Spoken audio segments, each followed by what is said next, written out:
I volunteer at a free clinic. A homeless man's blood work came back worth $2 million. The lab results arrived on a Thursday morning, sliding out of the fax machine in our cramped back office with that distinctive thermal paper smell that never quite goes away. I was restocking supplies when I heard the machine beep, signaling another batch of test results from the county lab. Normally, this was routine. Blood counts, cholesterol panels, diabetes screenings, the standard workup for patients at the Hope Street Free Clinic. Nothing that would make you stop and stare at the paper like it had just told you your life was about to change. But this one did.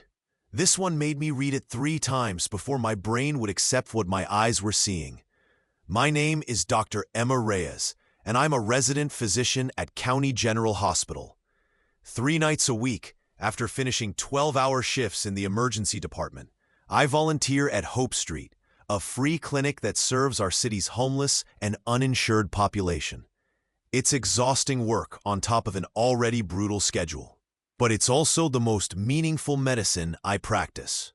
No insurance company bureaucracy, no billing codes, no administrators breathing down your neck about profit margins. Just pure medicine.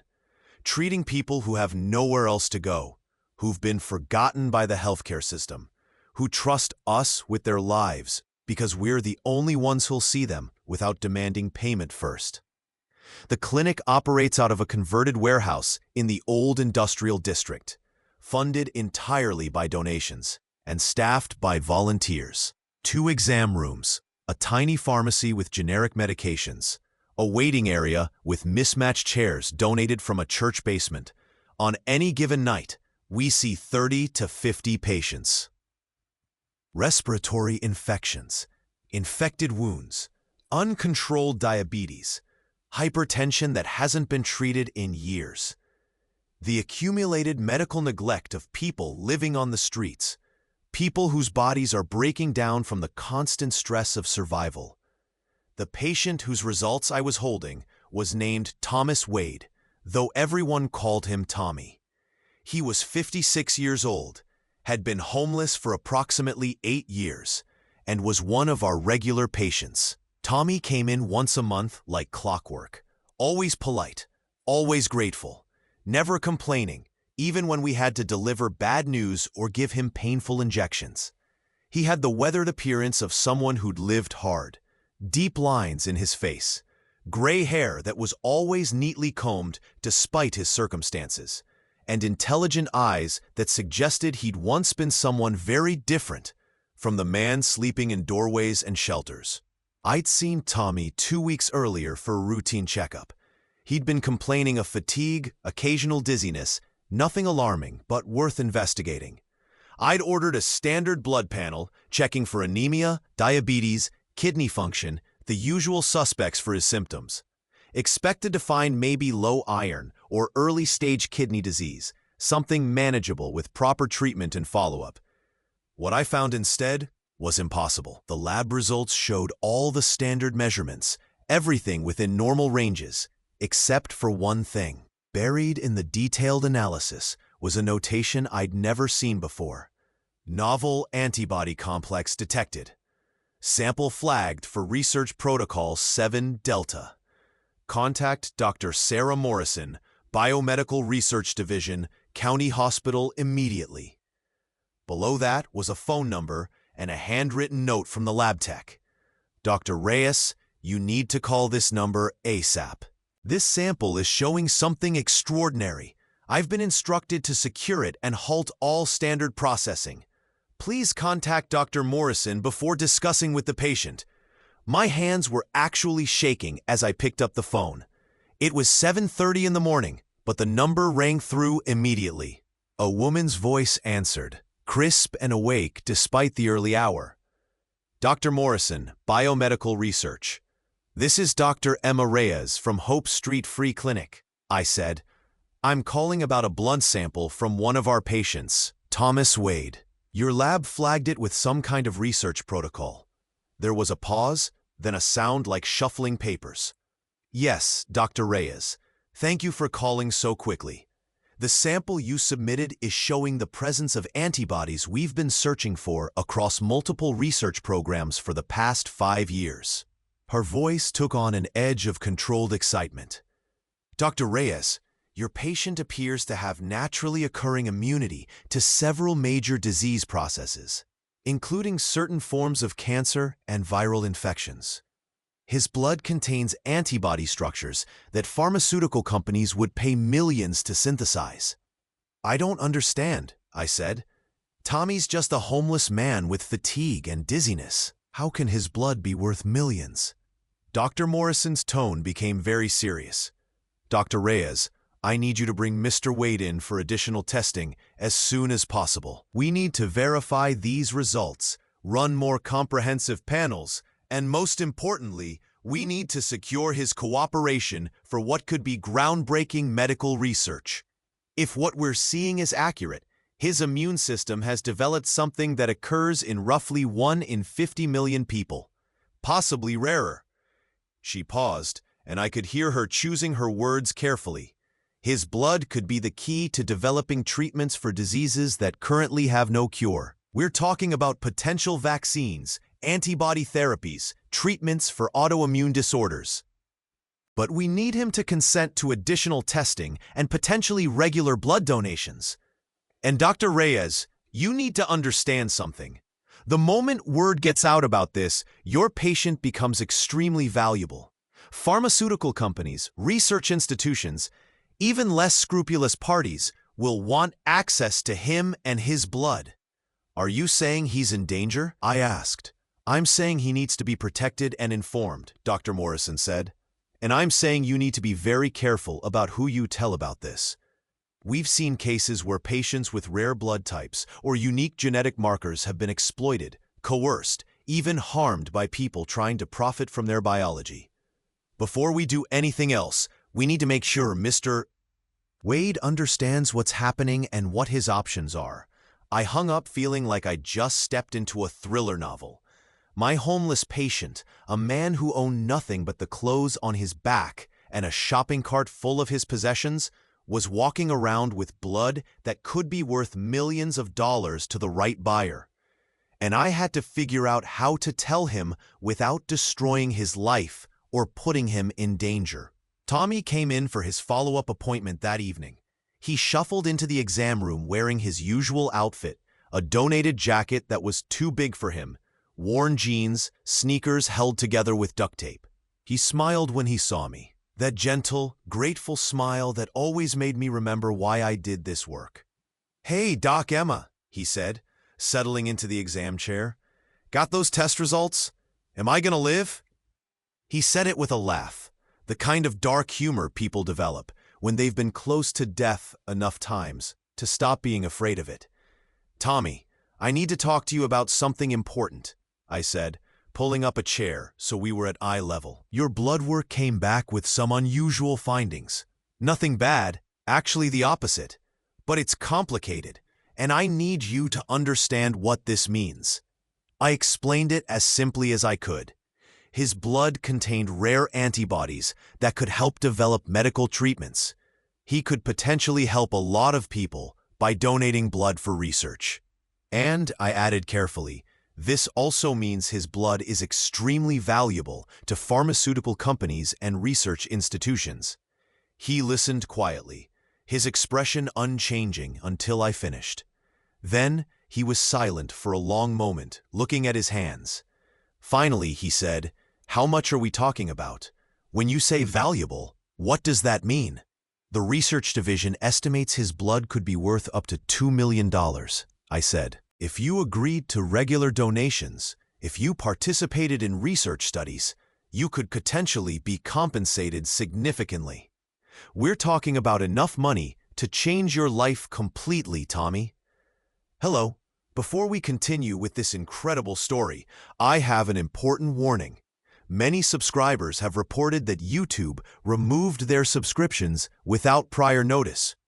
Take a quick look at the red button below to make sure you're still subscribed to the channel. I don't want you to miss any exclusive content that's coming. And since you're here, give me that powerful like that helps me a lot with the algorithm. Oh, and tell me in the comments, from what city are you watching the video? I love meeting each of the amazing people who are part of this community. Your participation makes a difference. Let's interact. Now, where was I? Right, I just told Tommy his blood could be worth $2 million. He sat there processing that information, and I watched a series of emotions play across his weathered face. Disbelief, hope, fear, and something else I couldn't quite identify. "Doc Emma," he said slowly, "I need to tell you something. Something I haven't told anyone in 8 years." He took a deep breath. "My real name isn't Thomas Wade. It's Thomas Watterson. I used to be a biochemist. I worked for Meridian Pharmaceuticals until 2016. And the reason I've been homeless isn't because I fell on hard times. It's because I ran." The story that came out over the next hour was like something from a corporate espionage thriller. Tommy, or Thomas Watterson as I now knew him, had been a senior researcher at Meridian Pharmaceuticals, working on experimental antibody therapies. He'd been part of a team developing treatments for autoimmune diseases, and during the research, he'd made a discovery that his employers had wanted to bury. "We found something," he explained. "A naturally occurring antibody complex that could potentially treat multiple conditions.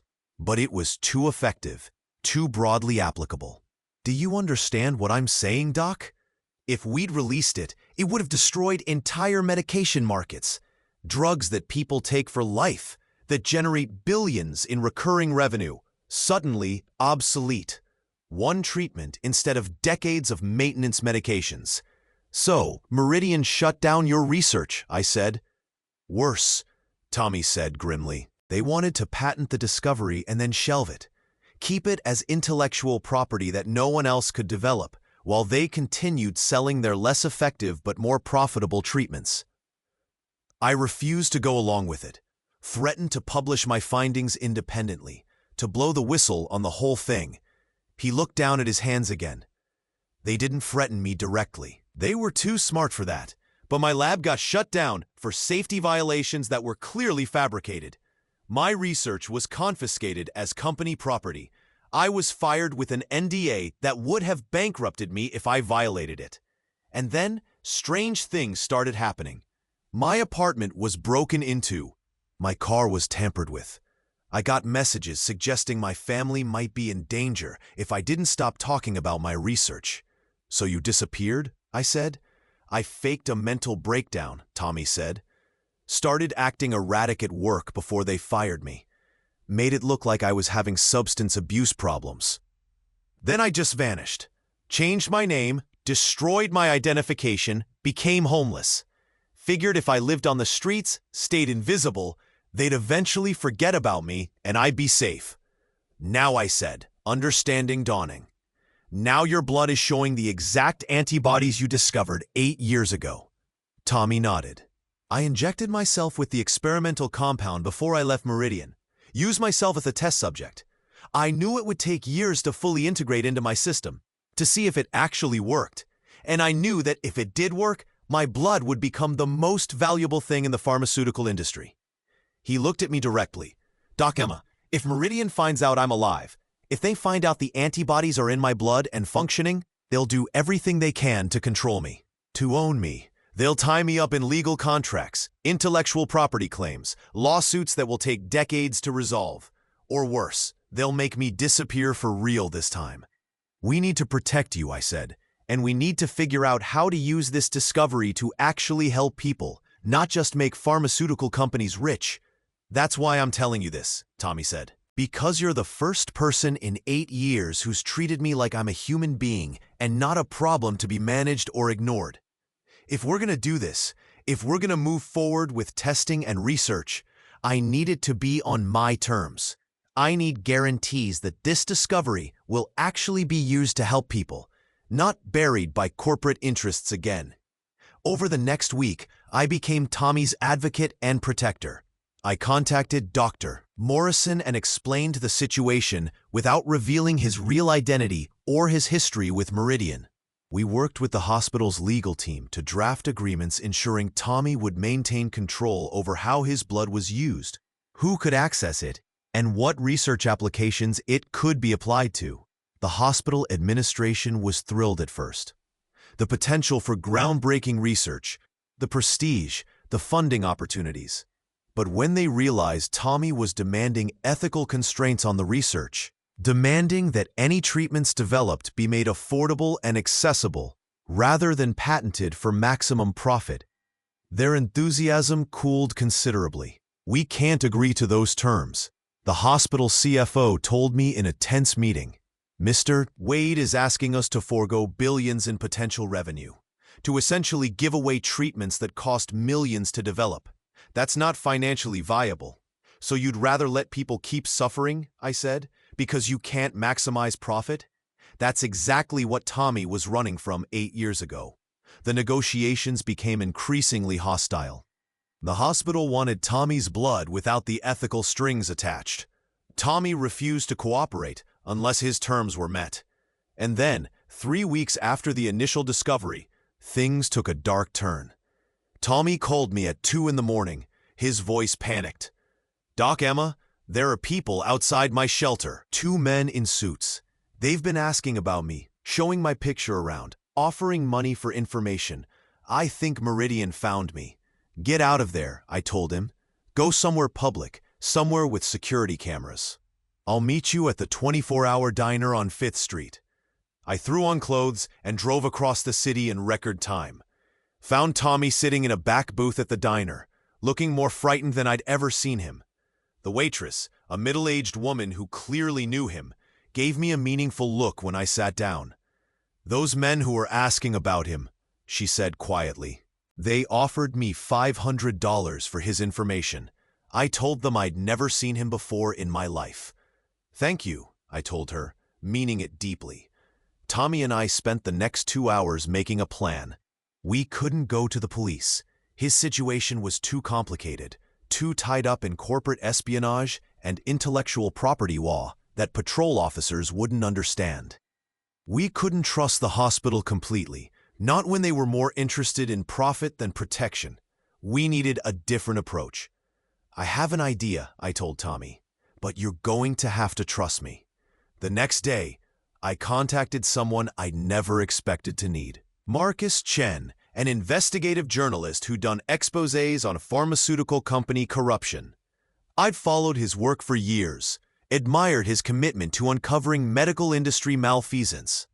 I explained the situation, everything except Tommy's real identity, and asked if he'd be interested in breaking a story about naturally occurring antibodies and the corporate interests trying to control them. Marcus was on a plane from New York within 24 hours. He interviewed Tommy, verified his story through independent sources, and started building an investigation. The angle was perfect. Homeless man with miracle blood being hunted by pharmaceutical companies who want to suppress his immunity for profit. It was a story that would resonate, that would create public pressure, that would make it much harder for Meridian or anyone else to make Tommy quietly disappear. But before Marcus could publish, Meridian made their move. I got a call from a lawyer representing the pharmaceutical company. They knew about Tommy's blood work. They knew about his history. And they were demanding that all research be halted immediately, claiming intellectual property rights over any discoveries derived from their former employees' work. Mr. Watterson signed a comprehensive NDA and intellectual property agreement when he was employed by Meridian, the lawyer explained in a cold, professional tone. Any biological developments resulting from research he conducted while in our employ belong to the company. His blood and any antibodies therein are company property. You can't own a person's blood, I said, horrified. We can own the intellectual property that led to its current state, the lawyer corrected. Mr. Watterson injected himself with a compound developed using Meridian resources, Meridian funding, and Meridian research infrastructure. The results belong to us. We're prepared to offer him a settlement, $500,000 in exchange for exclusive rights to his blood and his continued cooperation with our research division. It was a pittance compared to the actual value, and we both knew it. More importantly, It was exactly the kind of corporate ownership Tommy had been running from. They wanted to buy him, control him, ensure that his miracle antibodies would only be used in ways that maximized their profit. I called Tommy immediately. He was hiding in a friend's apartment, a formerly homeless man who'd gotten back on his feet and was letting Tommy crash on his couch. "We need to go public," I told him. "Right now, before Meridian can bury this in legal proceedings." Tommy was quiet for a moment. "If we do this, if we put my story out there, my life will never be normal again. I'll never be invisible again. Everyone will know about me, about my blood. I'll spend the rest of my life dealing with this." "You'll spend it helping people," I said. "Isn't that why you became a scientist in the first place?" He laughed, a broken sound that held 8 years of hiding and fear. Yeah, that's why I did it." Marcus Chen published his exposé 3 days later. The article went viral within hours. Homeless scientist with miracle blood hunted by pharmaceutical giant. The story had everything: corporate corruption, a sympathetic protagonist, medical breakthrough, and the very American tension between profit and human welfare. Within 24 hours, it had been picked up by every major news outlet. The public response was overwhelming. GoFundMe campaigns raised hundreds of thousands of dollars for Tommy's protection and legal fees. Medical ethicists weighed in on the ownership of biological materials. Politicians started asking questions about pharmaceutical company practices.